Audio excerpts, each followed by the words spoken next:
Pak Suyuk melihat jejak hobgoblin yang tergolong mudah untuk diburu dan harganya sekitar 300.000 hingga 400.000 won per ekor. Tapi Hajin merasa ragu karena satu peluru sihir saja bisa menghabiskan sekitar 200.000 won. Jadi akan lebih untung kalau berburu monster yang lebih mahal. Dia pun menunjuk ke arah monster lain. Ternyata itu adalah semacam babi hutan dan Park Suyuk mengonfirmasi bahwa itu adalah steel boar. Dia memberitahu Hajin bahwa senjatanya tidak akan bisa mengalahkan monster itu. Kulit luarnya terlalu keras dan tidak akan tertembus. Namun Hajin menjawab, kita lihat saja nanti. Suyuk cukup terkejut mendengar jawabannya. Hajin pun mengatakan bahwa senjatanya cukup bagus. Senjata yang dia dapat dari Yeonha sebagai imbalan atas informasi tentang penguasa gunung waktu itu. Dia kemudian mengeluarkan senjatanya yang baru, Desert Eagle dengan atribut baja kelas tinggi. Melihatnya, Pak Suyuk langsung panik. Hajin ternyata juga telah menambahkan pengaturan khusus pada senjata, itu menggunakan SP. Suyuk kembali memperingatkan bahwa itu hanya akan membuat monster itu semakin marah. Tapi Hajin tidak menggubris dan langsung menembakkan peluru ke arah babi hutan itu. Pelurunya langsung menembus tubuh steel boar itu, membuat Park Suyuk benar-benar terkejut. Monster itu pun langsung tumbang hanya dengan satu tembakan. Kita melihat perubahan yang telah dibuat Hajin pada senjata barunya itu. Sambil berdiri di atas tebing, Hajin berkata bahwa senjatanya lumayan juga. Laras Desert Eagle-nya keluar asap biru. Setelah melihat kekuatannya, Park Suyuk memuji senjata itu, juga kemampuan menembak Hajin yang luar biasa. Tapi Hajin hanya berkata bahwa itu bukan hal yang istimewa. Tiba-tiba, dia kembali menembakkan satu peluru, mengejutkan Suyuk. Suyuk bertanya, apa itu barusan? Hajin menunjuk ke arah tebing dan berkata bahwa ada pelikan hitam di sana. Terkejut, Park Suyuk bertanya, apakah dia benar-benar bisa melihat sejauh itu? Hajin menjawab bahwa jarak sejauh itu tak lebih dari sejengkal tangan baginya. Setelah menyelesaikan buruannya, Hajin mulai kembali. Kini sudah menjelang malam, tampak bangkai steel boar dan pelikan hitam itu. Park Suyuk mengatakan bahwa meskipun hanya 2 ekor, keduanya sangat berat. Hajin bertanya, apakah dia bisa membawa semuanya keluar dari area? Park Suyuk menjawab bahwa mungkin lebih baik mereka membayar biaya pengangkutan dan memanggil 911. Dia juga mengatakan akan mentransfer uang hadiah kepada Hajin besok. Mendengar semua itu, Hajin berpikir bahwa ini sesuai ekspektasi. Suyuk memang tahu cara menyelesaikan urusan. Mereka pun berjabat tangan. Suyuk bertanya tentang pengalaman perburuan pertamanya dan juga bertanya akan digunakan untuk apa uang hadiahnya.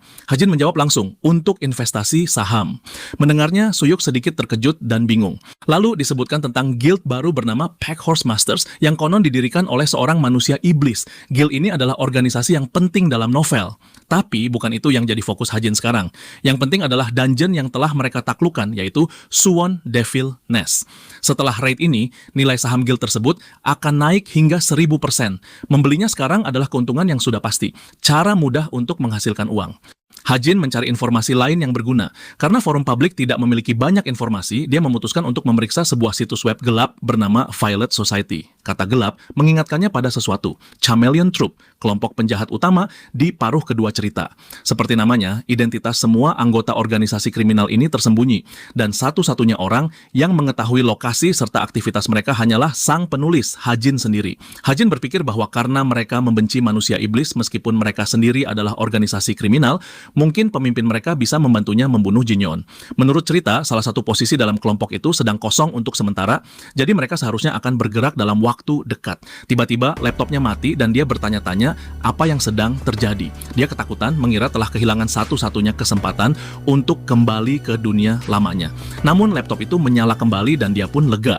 Sebuah notifikasi muncul bahwa 1 bulan telah berlalu dan sistem mulai memperbarui fitur-fitur laptopnya. Adegan berpindah ke sebuah restoran. Orang-orang di sana terpukau melihat seseorang masuk. Ternyata itu adalah Yeonha dan Shin. Melihat mereka, orang-orang bertanya-tanya apakah mereka adalah selebritas. Shin merasa kesal dengan acara pertemuan kalangan bangsawan seperti ini dan bertanya-tanya kapan hal seperti ini akan berhenti. Tapi Yeonha menyuruhnya untuk bersabar karena menurutnya menjalin koneksi dengan para pemimpin masyarakat bukanlah hal yang buruk. Yeonha menanyakan nilainya dan Shin hanya menjawab bahwa nilainya baik-baik saja. Saat Yeonha mencoba memancingnya untuk mengejar posisi teratas, dia langsung memotong ucapannya dan berkata bahwa nilainya sudah cukup. Mendengar itu, Yeonha pun hanya membalas dengan kalimat singkat, "Oke." Pintu terbuka dan Nayun muncul. Saat Yeonha hendak memanggilnya, Shin langsung bangkit dengan semangat saat melihat Nayun.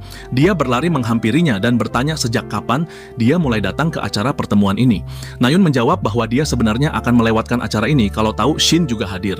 Shin bertanya soal keadaannya dan Nayun menjawab bahwa itu bukan hal besar, lalu menyuruh Shin berhenti bereaksi berlebihan. Mendengar percakapan mereka, Yeonha terlihat kesal. Tiba-tiba Nayun bertanya, apakah mereka tahu tentang Hajin yang membuat Yeonha terkejut. Yonha bertanya kenapa Nayun menanyakan hal itu, dan dia menjawab bahwa saat insiden di museum, dia bersama Hajin dan Kim Suho.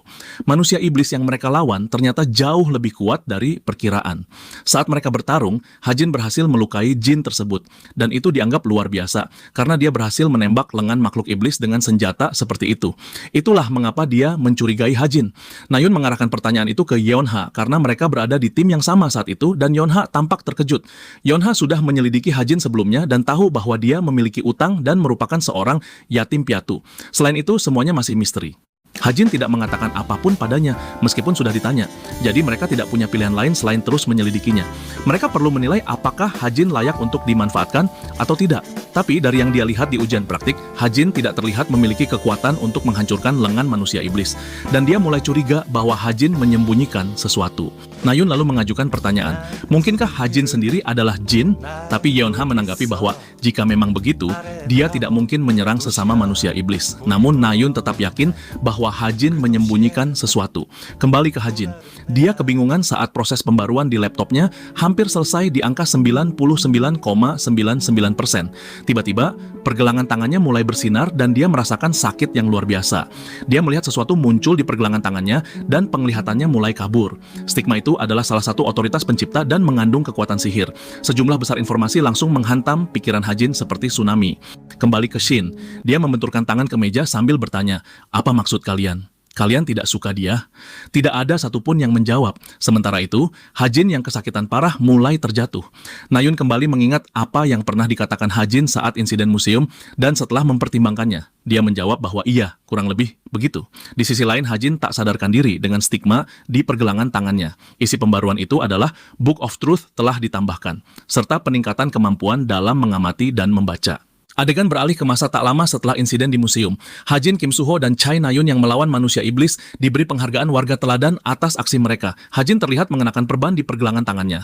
Lukanya juga masih terasa sakit sejak kemarin. Dia menatap pergelangan tangannya dan bertanya-tanya, kekuatan macam apa ini? Di sebelahnya ada seseorang yang terlihat kesal. Itu adalah Chai Nayun. Dia menyuruh Hajin diam. Namun Hajin menjawab bahwa dia bahkan belum mengatakan apapun, tapi Nayun tetap menyuruhnya diam. Hajin lalu bertanya, apakah Nayun sudah lupa? Nayun balik bertanya, lupa apa? Hajin menjawab bahwa dia telah menyelamatkannya. Nayun menjadi marah dan mereka mulai berdebat sampai Suho datang dan menyuruh mereka berhenti. Suho meminta Nayun untuk tukar tempat duduk dengannya. Nayun tidak mau, tapi pada akhirnya Kim Suho yang duduk di sebelah Hajin. Dia pura-pura batuk dan berterima kasih pada Hajin atas kejadian di museum. Hajin bingung kenapa dia tiba-tiba mengucapkan itu. Suho dengan tulus mengatakan bahwa mereka semua mungkin sudah mati jika bukan karena Hajin. Namun Hajin membalas bahwa dia yakin mereka akan tetap menang tanpa dirinya. Di dalam pikirannya MC mulai bergumam, jika ia tidak di sana, sudah dipastikan Kim Suho mengalami awakened, karena sang tokoh utama selalu menjadi lebih kuat ketika menghadapi bahaya dan kesulitan. Sang penyiar memberitahu semua orang untuk bersiap karena orang itu telah datang. Ternyata dia adalah pria tua yang tampak acuh tak acuh dan jelas kesal dengan semua kejadian ini. Dia ternyata adalah seorang pahlawan agung peringkat ke-37, Shihyuk, yang merasa semua ini sangat mengganggu. Dia juga dikenal sebagai Serigala Valhalla, dan kekuatan sihirnya sangat besar seperti yang disadari oleh para penonton. Upacara penghargaan pun dimulai dan para penerima penghargaan dipanggil ke atas panggung. Shihyuk yang memberikan penghargaan kepada mereka, sementara penyiar menyampaikan pidato singkat tentang bagaimana mereka mengalahkan manusia iblis dan menghadapi bahaya sebagai warga teladan. Shihyuk mengonfirmasi identitas Kim Suho dan berkata bahwa dia bisa mengerti mengapa orang-orang tertarik padanya. Suho membalas bahwa dia tersanjung dengan pujian tersebut. Saat memberikan penghargaan padanya, Shihyuk menyarankan agar Suho tidak pernah bergabung dengan asosiasi. Menurutnya, akan lebih baik jika Suho bekerja sebagai pemburu di bawah organisasi Endless Field, karena menjadi pahlawan berarti memiliki tanggung jawab besar dan tidak ada kesenangan sama sekali. Namun Suho menjawab bahwa dia merasa cocok menjadi seorang pahlawan. Mendengar jawabannya, Shihyuk merasa itu membosankan. Selanjutnya, dia menatap Nayun dan berkata bahwa sudah lama tidak bertemu. Nayun berteriak dan memanggilnya guru. Namun Shihyuk langsung memotong ucapannya, mengatakan bagaimana mungkin dia menjadi gurunya sementara Nayun adalah seorang pemanah. Ayah Nayun hanya memintanya untuk menjaga Nayun, dan itu pun bukan sesuatu yang menarik baginya. Melihat ke arah Hajin, Shihyuk bertanya siapa dia. Hajin pun memperkenalkan dirinya, dan Shihyuk langsung menyerahkan penghargaan kepadanya sambil berkata, "Oke." Hal ini membuat Hajin berpikir bahwa sekarang dia tahu mengapa sikap acuh tak acuh lebih menyakitkan daripada kebencian. Upacara pun berakhir dan mereka meminta Nayun untuk memberikan sepatah dua patah kata sebagai pidato. Beberapa waktu kemudian terlihat Hajin menikmati makanan manis yang ia beli dengan hadiah yang diterimanya. Dia berencana membeli lebih banyak saham di Pack Horse Masters. Untuk saat ini dia mulai memeriksa fitur-fitur terbaru di laptopnya. Pertama adalah stigma, istilah untuk luka di lengannya. Meskipun petunjuk tentangnya agak samar, dikatakan bahwa dia bisa menggunakannya sesuka hati. Saat dia mengucapkan kata-kata sesuai keinginanku, stigma itu mulai bercahaya dan memproyeksikan dirinya. Dia segera menyembunyikannya kembali karena berada di tempat umum dan merencanakan untuk memeriksanya nanti saat kembali ke kamarnya. Selanjutnya adalah akses internet di laptopnya. Ketika dia mengkliknya, dia terkejut. Setelah melihatnya, dia menyadari bahwa ini adalah hal yang nyata. Dia mencatat bahwa situs-situs itu bukanlah situs biasa, dan ada beberapa situs yang membutuhkan pembayaran untuk bisa diakses. Di antaranya, Violet Society sangat penting. Ini adalah yang paling terkenal di antara situs-situs non-publik. Tempat ini berfungsi sebagai lokasi perdagangan informasi, senjata, buronan, dan permintaan. Tidak ada satupun pahlawan yang belum pernah berinteraksi dengan Violet Society. Itulah mengapa pemerintah membiarkannya ada, meskipun mereka tahu tentang ekonomi bawah tanah ini. Biasanya, ada biaya masuk yang sangat besar untuk mengaksesnya. Namun dia bisa dengan mudah mendaftar hanya dengan 200 SP. Tepat saat dia sedang mendaftar, seseorang datang ke mejanya. Itu adalah Yun. Dia bertanya pada Hajin apakah dia tahu siapa dirinya, dan mengaku terkejut saat melihat Hajin menghilang dari upacara. Dia memberinya kartu namanya, dan Hajin sadar jika Yun menyerahkan kartu namanya itu, berarti ia melihat Hajin sebagai orang penting. Dia berkata bahwa ada sesuatu yang membuatnya penasaran, lalu bertanya apakah dia boleh mengajukan satu pertanyaan. Hajin tahu bahwa ini adalah langkah pertama dari upaya perekrutan Yun. Hajin sadar bahwa Yun tampak lebih ramah dari siapapun di mata media, namun kepribadian aslinya sangat berbeda. Dia akan langsung meninggalkan siapapun yang tidak memenuhi ekspektasinya, meski sudah berusaha keras. Ia hanya menginginkan yang terkuat dan terbaik. Begitulah sosok wakil Kapten Yun dari guild terbesar di negara ini. Jika Hajin bisa membangun hubungan dengannya sekarang, itu akan sangat membantunya di masa depan seiring perkembangan cerita. Saat Yun hendak mengajukan pertanyaan, Hajin langsung berkata, tidak, bahkan sebelum pertanyaannya selesai. Dia mengatakan bahwa tidak ada yang ingin dia katakan. Yun mencoba menjelaskan bahwa dia mungkin salah paham, dan bahwa dia sedang menunjukkan ketertarikannya sebagai wakil kapten dari guild nomor 1 di Korea. Namun Hajin membalas bahwa dia menghargai ketertarikan itu, tapi hanya jika ketertarikan itu tulus. Hajin tahu bahwa dia mungkin datang setelah mengetahui bahwa dia menggunakan serangan atribut cahaya. Namun, ketertarikan yang ditunjukkan saat ini hanyalah rasa ingin tahu belaka. Karena itu, dia berencana menolaknya sekarang juga, agar ketertarikan itu bisa tumbuh menjadi sesuatu yang lebih dari sekadar rasa penasaran. Akhirnya, Hajin bangkit dan pergi meninggalkan Yun yang benar-benar terkejut dan tak bisa berkata-kata. Kini di kamarnya, dia mulai menguji stigma miliknya dan mencoba membentuk kekuatan sihirnya menjadi sebuah belati. Stigma miliknya mulai bercahaya, dan belati pun terbentuk darinya. Dia menyadari bahwa dia bisa menggunakannya hanya dengan memikirkannya.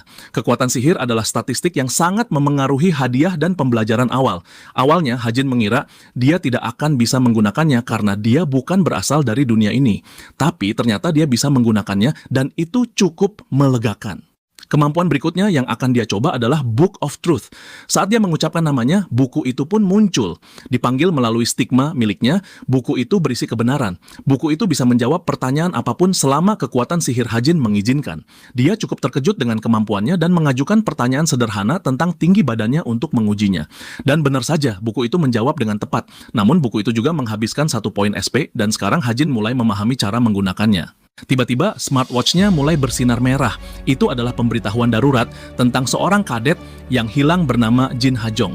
Melihat hal itu, Hajin mulai bertanya-tanya apakah semuanya sudah dimulai. Insiden pembunuhan berantai di Cube, yaitu alur cerita kedua. 6 kadet menghilang selama bulan berlangsungnya plot ini, tanpa jejak pelaku yang bisa ditemukan, dan jumlah kasus orang hilang terus meningkat. Alur ini sangat penting karena target terakhir si pelaku adalah Yeonha. Ini bisa menjadi masalah besar bagi Hajin jika koautor menyebabkan hilangnya para pendukung tokoh utama, seperti yang terjadi di museum. Maka dia memutuskan bahwa akan lebih baik jika dia yang menangkap pelakunya terlebih dahulu. Namun jika dia ikut campur tanpa berpikir matang, cerita bisa berubah. Karena itu, dia memilih untuk hanya mengawasi untuk saat ini. Di ruang pelatihan, Suho sedang kelelahan dan meminum sebotol air. Tiba-tiba, seorang pria datang dan memintanya melihat sesuatu. Beberapa orang tampak mencoba membuli Hajin dengan tidak membiarkannya berlatih. Mereka mengejek karena Hajin tidak bisa mengangkat beban berat, padahal dia adalah seorang kadet dan menyalahkannya karena mempermalukan seluruh cube. Suho pun marah dan mencoba ikut campur, tapi pria itu menghentikannya, mengatakan bahwa tidak perlu terlibat. Suho lalu memanggil Hoseong, sang ketua kelas, karena tindakannya. Namun Hoseong menjawab bahwa Hajin telah membuat Shin Jong-hak marah dan akan merepotkan kalau mereka ikut campur.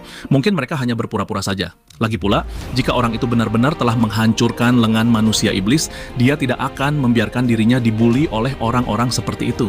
Saat Hajin mencoba mengangkat beban dan gagal, semua orang terkejut karena dia bahkan tidak bisa mengangkat beban ringan itu. Melihat hal itu, Hoseong menyebut kemenangan Hajin atas manusia iblis hanyalah keberuntungan semata. Lalu Kim Suho menghampiri para pembuli untuk membela Hajin. Di saat yang sama, Nayun hanya berdiri diam di sudut ruangan. Tiba-tiba, instruktur datang sambil berteriak pada mereka karena membuat keributan saat jam latihan. Dia menyuruh semua orang berkumpul karena hasil kuis sebelumnya sudah keluar dan mereka bisa melihatnya di papan pengumuman yang sedang dipasang. Semua orang mulai memeriksa hasil mereka dan membandingkan nilai masing-masing. Sementara itu, kita melihat bahwa Hajin berhasil meraih peringkat pertama, yang masuk akal karena dia telah memanipulasi pengaturan sebelumnya. Di belakangnya, Rachel menjatuhkan rapier miliknya karena terkejut. Rachel, Elizabeth Lewis, sang putri dari Inggris dan Cadet Cube, berada di peringkat ketiga. Sebelum ini, baik tes besar maupun kecil, dia tidak pernah gagal dalam meraih peringkat pertama sejak masuk sekolah. Melihat reaksinya membuat Hajin khawatir dan tidak bisa berkata apa-apa. Kita melihat pelayan dan asisten Rachel mengucapkan selamat padanya karena telah diterima di Cube dan berharap agar Russell tidak gugup berada di samping kandidat hero terbaik di dunia. Rachel menjawab tidak masalah. Ia memastikan bisa memenuhi harapan mereka demi kehormatan keluarga kerajaan Inggris. Kembali ke masa kini, Rachel merasa depresi karena kehilangan peringkat pertama dan meminta maaf kepada keluarganya. Sementara itu, instruktur memuji Hajin karena jawabannya dalam analisis ranah fenomena dan memberitahu semua kadet untuk mencontohnya.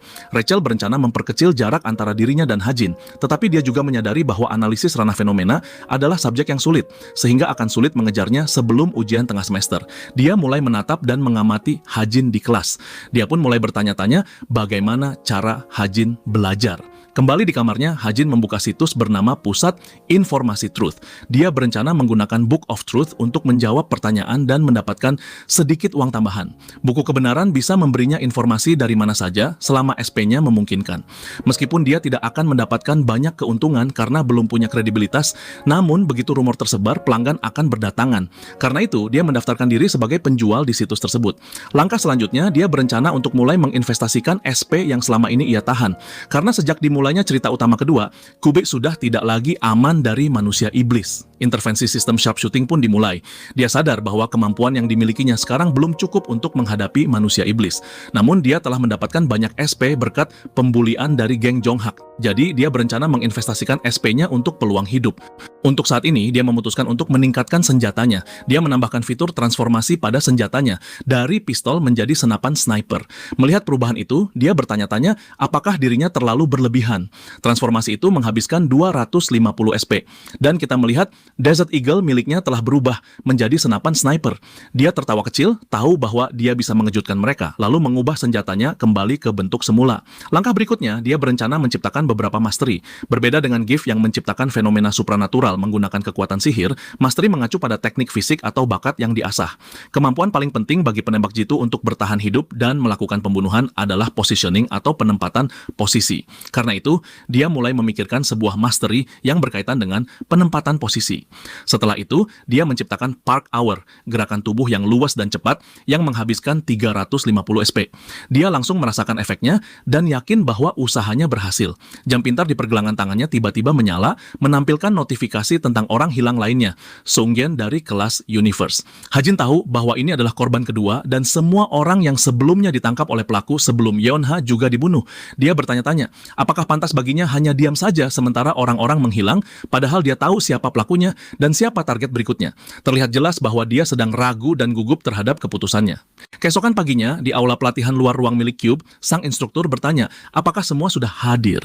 Ia mengumumkan bahwa pelatihan praktikal hari ini akan menjadi sesuatu yang spesial. Gua di belakangnya adalah puncak dari rekayasa sihir, dungeon buatan. Boneka monster yang meniru monster asli tinggal di dungeon itu, dan mereka akan menjalani simulasi serangan dungeon dengan cara menjelajahi tempat buatan tersebut. Instruktur juga mengingatkan mereka agar tidak lengah hanya karena mengira ini sekadar pelatihan. Di dungeon besar ini, pelatihan gabungan antara kelas Veritas dan disiplin akan dimulai. Dua tim dari masing-masing kelas akan digabungkan menjadi satu tim yang lebih besar, dan semua orang diminta untuk berkumpul sesuai tim yang telah ditentukan. Setiap orang segera bergabung dengan tim masing-masing. Hajin ada di tim 8 bersama Yeonha, Hosung, Huzuki, dan dari kelas disiplin ada Jaden, Kim Jingyu, Oh Soo-jong, dan Lee Jin-sha. Hajin mencatat bahwa banyak jebakan dan misteri di dalam dungeon buatan itu.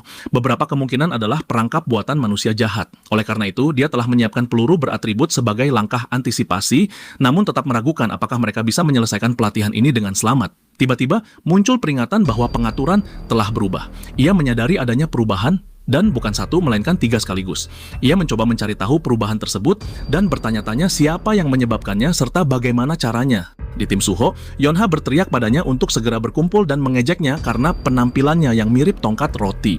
Muncul notifikasi bahwa kepribadiannya telah menjadi lebih buruk. Kembali ke tim 8, Jaden memegang tangan Yonha dan memperkenalkan dirinya, yang membuat Yonha merasa jijik. Di tim Nayun, ada anggota dari klub pemburu dan Nayun berusaha mengingat namanya. Orang itu memperkenalkan dirinya sebagai Sven. Notifikasi menunjukkan bahwa kondisi mental Sven semakin memburuk, dan kemungkinan dirinya akan dirasuki oleh iblis saat penyerbuan dungeon meningkat drastis. Melihat semua perubahan ini, Hajin sadar bahwa situasinya adalah bencana total. Dia memutuskan untuk memperhatikan lebih dekat dan menyadari bahwa ada 2 orang yang harus dia waspadai. Salah satunya adalah Jaden. Dia bersikap kuat di hadapan yang lemah, tapi lemah terhadap yang kuat, yang mana itu adalah tipikal seorang narsistik egois. Meski cukup kuat untuk dilirik oleh Essence of the Strait, Hajin tetap bertanya-tanya soal potensi sebenarnya. Jaden memperkenalkan rekan-rekannya satu persatu, Jingyu, Sojong, dan Lee Jingxia.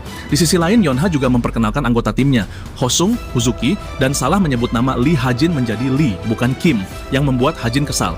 Lalu Hajin beralih ke target berikutnya. Targetnya adalah Sven dari tim 3, seorang siswa internasional yang didanai pemerintah.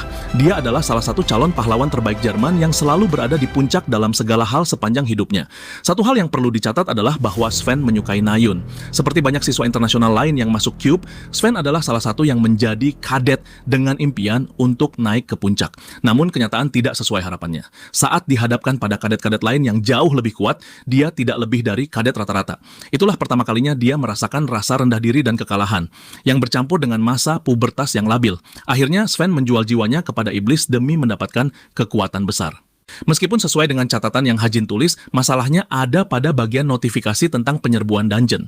Kebangkitannya terjadi lebih awal dari seharusnya. Hajin hanya bisa berharap hal itu tidak terlalu mempengaruhi alur cerita. Tiba-tiba, seseorang dari belakang menepuk bahunya. Itu adalah Jaden. Dia bertanya pada Hajin apakah dia seorang penembak jitu, lalu memperingatkannya agar tidak lengah seperti itu di dalam dungeon. Hajin menyuruhnya pergi. Jaden menanggapi sikapnya dan berkata bahwa rumor tentang Hajin tampaknya memang benar, yang semakin membuat Hajin marah. Tampaknya persepsi orang terhadap Hajin sudah jatuh ke titik terendah. Penyebabnya adalah rumor yang beredar dari kelas Universe. Isinya adalah bahwa Kim Hajin menggunakan statusnya sebagai kadet untuk memeras orang lain. Setiap akhir pekan dia pergi ke Seoul untuk melakukan hal-hal tidak senonoh. Baginya sudah jelas siapa yang menyebarkan rumor itu. Meski begitu, Hajin bertanya-tanya mengapa tidak ada yang bertindak, padahal seharusnya mereka adalah satu tim. Saat itu, instruktur meminta mereka masuk ke dalam dungeon sesuai urutan mulai dari tim 1. Jaden mencoba mengajak Yonha bicara mengenai pencapaiannya sebagai peringkat pertama di divisi pendukung.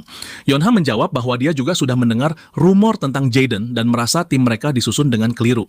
Jaden sambil menunjuk ke arah Hajin berkata bahwa selalu ada seseorang yang menjadi beban tim, dan hal itu membuat Hajin kesal. Kini tim mereka memasuki dungeon. Mereka sampai di suatu tempat dengan banyak jalur, dan Jaden bertanya-tanya apakah ini adalah tantangan pertama. Jinyon bingung harus memilih jalur yang mana, dan Jaden mencoba meminta pendapat penembak jitu di timnya. Jinu hendak menyarankan sesuatu, tapi Hajin lebih dulu berbicara dan menyarankan untuk mengambil jalur nomor 6. Jaden marah dan mencoba menolak, tapi Yonha langsung menyetujui saran itu. Dia memuji Hajin dengan berkata, meskipun dia kelihatan bodoh, matanya tajam juga. Hajin merasa saran itu berhasil diterima berkat Yonha. Sekarang mereka bisa melewati jalur yang dipilih Nayun. Sebab jika benar Sven akan menandatangani kontrak dengan manusia iblis di sini, Nayun akan kesulitan menangani hal itu sendirian. Dan kalau sampai terjadi sesuatu padanya, alur cerita setelahnya bisa kacau. Dia tidak bisa membiarkan Nayun mati, jadi tim mereka Mereka pun memasuki jalur nomor 6. Jaden kesal pada Hajin karena sikapnya, tapi Hajin malah menyuruhnya fokus pada monster di depan. Jaden tidak percaya dan bertanya monster apa yang dimaksud, dan Hajin balik bertanya apakah dia tidak melihatnya. Seekor salamander berdiri tepat di depan mereka, dan Hajin yakin itu juga merupakan pemicu perangkap dungeon. Pria berambut orange bertanya apakah dia harus menembakkan panah cahaya, dan Yonha menyuruhnya melakukannya. Saat panah itu menembus kegelapan dungeon, mereka melihat seekor monster salamander peringkat menengah bawah tingkat 6. Jaden terkejut dan menyuruh semua bersiap bertarung.